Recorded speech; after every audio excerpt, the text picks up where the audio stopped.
बहुत समय पहले की बात है। एक गांव में दो किसान रहते थे। एक का नाम था मोहन और दूसरे का नाम सोहन। दोनों बचपन के दोस्त थे और उनके बीच गहरी दोस्ती थी। मोहन एक बहुत ही मेहनती किसान था जो हर दिन सूरज उगने से पहले अपने खेतों में काम करता था। दूसरी ओर सोहन थोड़ा आलसी था और अपना ज्यादा समय आराम करने और गपशप करने में बिताता था।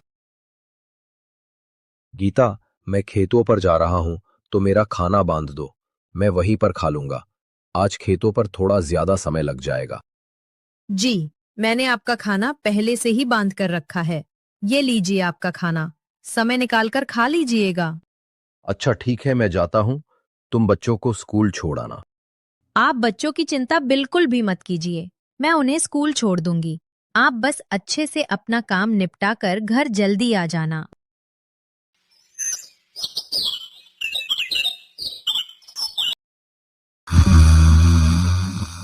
अजी सुनते हो, खेतों पर नहीं जाना है क्या? सूरज सर पर आ गया है, उठना नहीं है क्या? इतना सारा काम पड़ा है और तुम अभी तक सो रहे हो। अरे क्या हो गया भाग्यवान, तुम सुबह सुबह इतना क्यों चिल्ला रही हो? चला जाऊंगा, इतनी भी क्या जल्दी है? खेत कहाँ भागे जा रहे हैं? जी, आप अपना काम समय पर कर लीजिए। इतना आलस मत कीजिए, वरना एक दिन बहुत पछताओगे। अच्छा ठीक है, अब मुझे उठने तो दो। हाँ ठीक है, मैं खाना लगा देती हूँ। आप जल्दी नहा कर आ जाइए। इसके बाद खेतों पर भी जाना है। सारा काम ऐसे ही पड़ा हुआ है। पूरे गांव में सिर्फ हमारे यहाँ ही देर से फसल आती है, सिर्फ आपके आलस की वजह से। अब बस भी करो, सुबह से सुना जा रहा है चला जाऊंगा।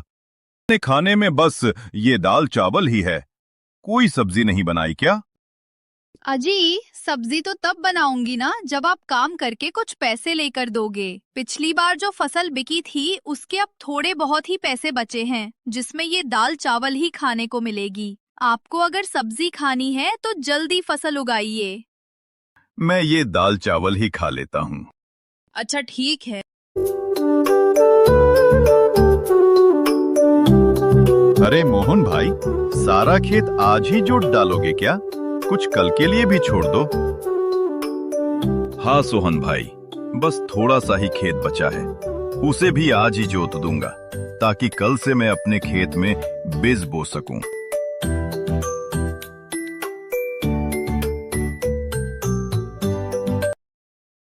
कितनी कड़ी धूप है।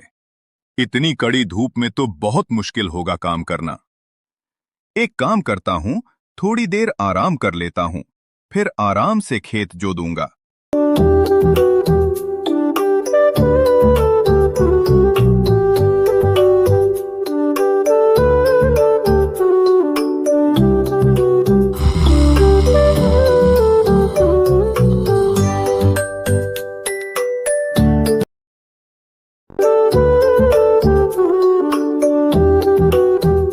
भूख लग गई, चलो पहले कुछ पेट पूजा कर ली जाए, फिर दोबारा से काम करूंगा। मोहन खाने का डब्बा लेकर बैठा ही था, तभी वहां एक साधु बाबा आ गए। अरे बेटा, बहुत भूख लगी है, कुछ खाने को मिलेगा क्या? साधु महाराज, आज मेरे पास ज्यादा कुछ खाने को नहीं है। ये मेरी पत्नी ने रोटी सब्जी और धनिया की चटनी बनाई है, खा लीजिए। यहाँ मोहन के पास कौन आया है? कोई साधु महाराज मालूम होते हैं, चलो चलकर देखा जाए।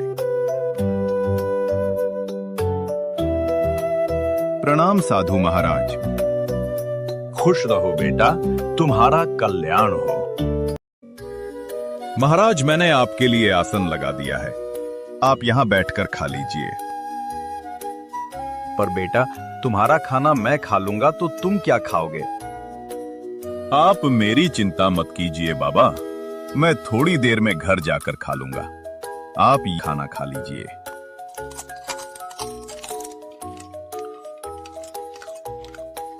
मेरी भूख शांत करने के लिए तुम्हारा बहुत बहुत धन्यवाद।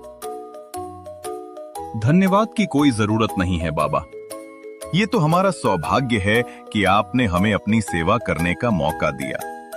बाबा, आप तो बस हमें आशीर्वाद दीजिए कि इस बार हमारी फसल बहुत अच्छी हो और हमारे परिवार को सुख शांति मिले।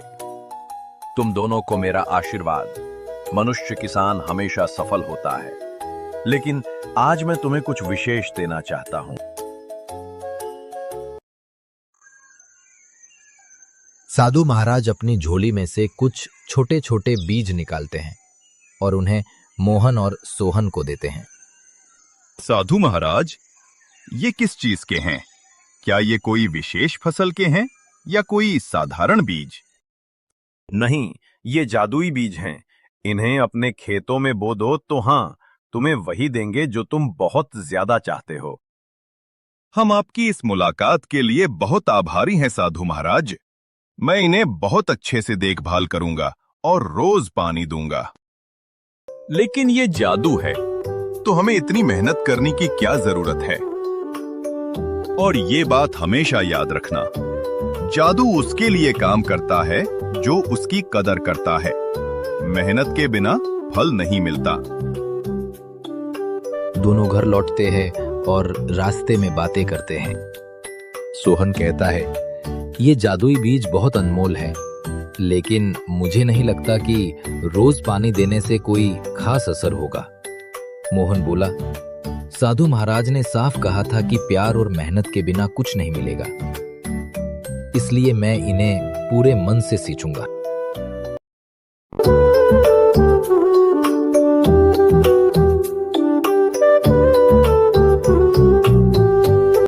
दोनों अपने घर जाकर अपनी पत्नियों को सब बताते हैं। गीता खुश होकर बोली, ये तो बहुत अच्छी बात है, भगवान की कृपा है। मैं कल सुबह ही जाकर इन्हें खेतों में बो दूंगा। वहीं सोहन बोला, कल डाल दूंगा, आज बहुत थक गया हूं। अगले दिन मोहन ने अपने खेत में बीज बो दिए और रोज पानी देने लगा। सोहन ने बीज तो बो दिए, लेकिन उसने सोचा कि जादुई बीज हैं, अपने आप फल देंगे। उसने देखभाल नहीं की। कुछ समय बाद मोहन के खेत में बड़े बड़े कद्दू उगाए, गोल मटोल और चमकदार। उसने अपनी पत्नी को बुलाया। देखो गीता, ये तो सच में जादुई बीज हैं। हमारी फसल कभी खत्म नहीं हो रही। दोनों बहुत खुश हुए और कद्दू बेचकर खूब पैसे कमाए। वहीं सोहन के खेत में सिर्फ सूखे पौधे थे। वो दुखी होकर बोला। सोहन को अपनी गलती का एहसास हुआ। काश मैंने भी बीजों को समय दिया होता तो आज मेरे खेत भी लहलहा रहे होते। मोहन को उसकी मेहनत का फल मिला और सोहन को पछतावे का सबक। कहानी अच्छी लगी हो तो वीडियो को लाइक करें और चैनल को सब्सक्राइब करके एक प्यारा सा कमेंट जरूर करें।